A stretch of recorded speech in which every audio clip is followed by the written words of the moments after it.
Hello friends, welcome back my YouTube channel. आज की topic है प्रेगनेंसी के दौरान 9वां महीना लगने के बाद आपकी डिलीवरी कब होती है।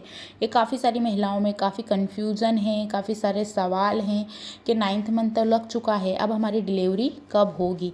तो आज हम यहाँ पर आपकी डिलीवरी कब तक हो सकती है उसके बारे में बात करेंगे और साथ ही डिलीवरी सिम्टम्स क्या रहते हैं 9th मंथ में, जिससे आप एक अनुमान लगा सकें कि आपकी डिलीवरी जल्द ही होने वाली है।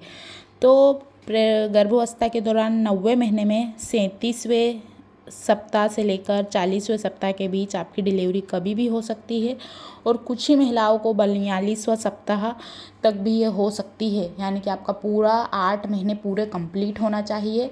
कुछ महिलाओं को 9th मंथ के 90वें हफ्ते में, पहले हफ्ते में, 9th मंथ के 2nd हफ्ते में या 3rd या 4th मंथ में हो सकती है और किसी का तो पूरा 9th मंथ ख़त्म हो जाता है, उसके बाद उनको होती है, यानी 42वें सप्ताह के आसपास। ये आपकी डिलीवरी के ऊपर डिपेंड करता है, आपकी बॉडी के ऊपर डिपेंड करता है कि आपको लेबर पेन कैसा होता है और साथ ही आपकी पीरियड डेट के ऊपर भी डिपेंड करता है, क्योंकि कुछ महिला का जो साइकिल पीरियड रहता है, मासिक चक्र रहता है, वो 1 महीने से लेकर, यानी कि कुछ महिलाओं को 2 महीने में भी उनका पीरियड आता है, किसी महिलाओं को 2.5-3 महीने भी लग जाते हैं और वहीं कुछ महिलाओं का जो साइकिल पीरियड रहता है वो 28 दिन का होता है, 25 दिन का होता है। इसके हिसाब से आपकी डिलीवरी होती है, तो इसमें परेशान होने वाली बात नहीं है। अल्ट्रासाउंड करवा ली गई है और बोल दिया गया सब ओके है, तो इसमें परेशान ना हों, क्योंकि आपकी डिलीवरी जल्दी होगी। अब हम यहाँ पर बात करेंगे कि इसके कौन से सिम्टम्स हैं जिससे आप पता लगा सकें कि आपकी डिलीवरी कब होने वाली है। हम ये सिम्टम्स 9th मंथ के हिसाब से बात कर रहे हैं। 8वां महीना जैसे ही ख़त्म होता है उसके बाद आपकी डिलीवरी कभी भी हो, ये आपके लिए और आपके बच्चे के लिए बिल्कुल सेफ़ है। 8.5 महीने के बाद भी कुछ महिलाओं की डिलीवरी होती है, लेकिन वो उसमें बच्चा उतना स्वस्थ नहीं रहता, क्योंकि उसमें काफ़ी सारे कॉम्प्लिकेशन आते हैं प्रेगनेंसी के दौरान, डिलीवरी के समय। तो 9th मंथ में होना चाहिए। तो पहले हम बात करते हैं जो 24 घंटे वाले सिम्टम्स रहते हैं, उसमें क्या होता है कि आपको कॉन्स्टिपेशन होता है, संकुचन होता है, हर 10 मिनट या उससे कम समय पर आपको दर्द होगा, जो धीरे धीरे आपको बढ़ता ही जाएगा। तो ये बिल्कुल 24 घंटे वाला सिम्टम्स है। दूसरा है म्यूकस प्लग का निकलना। आपको म्यूकस प्लग निकल रहा है या ब्लीडिंग हो रही है, तो ये भी डिलीवरी का संकेत है। बिना देरी किए हुए हॉस्पिटल तुरंत जाइए। हो सकता है आपकी जाते ही डिलीवरी हो जाए और जो भी बात होती है डॉक्टर बताते हैं आपको कि आप कितने घंटे में, 4 घंटे में, 2 घंटे में या 3 घंटे में डिलीवरी हो सकती है। साथ ही 3rd पॉइंट की बात करते हैं, पानी की थैली का फटना। जैसे ही आपको लगता है कि लिक्विड बाहर निकल चुका है, जो इम्यूनिटिक सेक रहता है बच्चा उसके अंदर रहता है, या तो वो धीरे धीरे निकलता है या एक साथ निकलता है, अगर ऐसा हो चुका है तो तुरंत देरी किए बिना हॉस्पिटल जाइए। हो सकता है जाते से ही आपकी डिलीवरी हो जाए। तो ये 24 घंटा वाले कुछ सिम्टम्स हैं। इसके साथ ही पीठ में दर्द होना, कमर के निचले हिस्से में जो दर्द रहता है पेट और टांगों तक फैल जाता है, तो आप समझ सकते हैं कि डिलीवरी का समय बिल्कुल नज़दीक आ गया है। ये कुछ सेकंड के लिए दर्द होता है, जैसे 60 सेकंड हुआ, कमर में दर्द हुआ, धीरे धीरे जांघों में फैलने लगा, पैरों में फैलने लगा, फिर रुक गया, फिर अचानक से होने लगा, तो आप समझ सकते हैं कि कुछ ही घंटों में डिलीवरी हो जाएगी। तो देरी किए बिना तब हॉस्पिटल जाएँ। इसके साथ ही पेट में दबाव होना, कुछ महिलाओं का आगे की तरफ पेट बहुत ज़्यादा दुखता है, दर्द होता है। जब बच्चा नीचे सरकता है तो पेट में दबाव और भारीपन हो सकता है, क्योंकि बच्चा भी अंदर से बाहर आने की कोशिश करता है और साथ ही आपको पुश करने की ज़रूरत रहती है।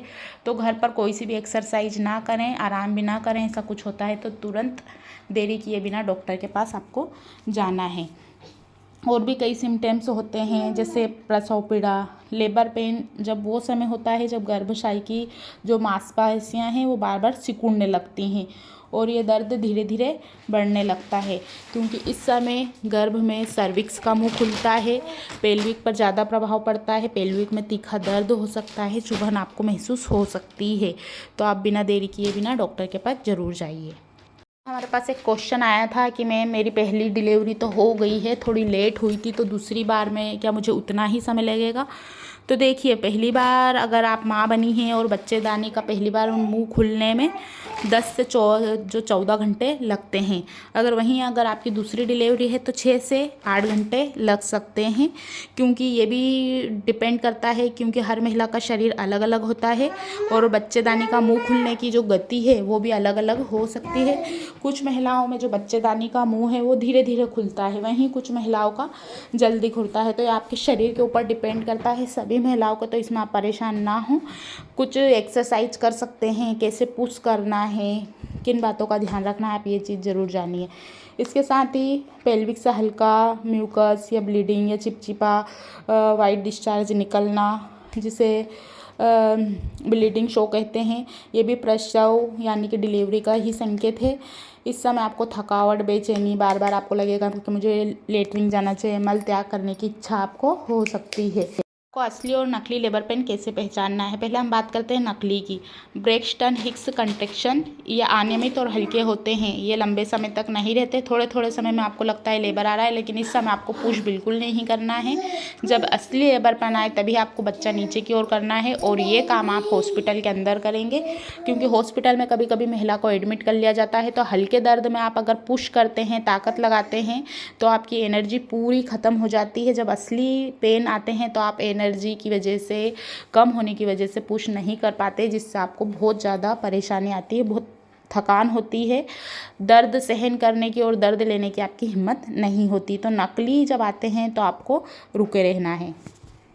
अब बात करते हैं असली लेबर पेन की। ये बहुत तेज़ होते हैं और वक्त के साथ साथ जो इनकी टाइमिंग कम होती जाती है और जो दर्द है वो बढ़ने लगता है। पेट में बहुत तेज़ दर्द और खिंचाव होता है, तब आप पुश करिए, क्योंकि जितना ज़्यादा तेज़ दर्द आता है आप उतना ज़्यादा नीचे की तरफ पुश करते हैं, तो बच्चा नीचे की तरफ धकेलता है और आपकी डिलीवरी कम समय में होती है। तो इन बातों का ज़रूर ध्यान रखिए। आपकी प्रेगनेंसी के समय 9th मंथ में हमने बताया कि कब डिलीवरी हो सकती है। सो फ्रेंड, आज की वीडियो में इतना ही। वीडियो को लाइक कीजिए, शेयर कीजिए। कुछ क्वेश्चन है, कुछ जानना चाहते हैं तो नीचे कमेंट्स बॉक्स में जाकर पूछ सकते हैं, मैं आपके क्वेश्चन का रिप्लाई ज़रूर करूँगी। उम्मीद करती हूँ आपको ये वीडियो पसंद ज़रूर आई होगी। Thank you.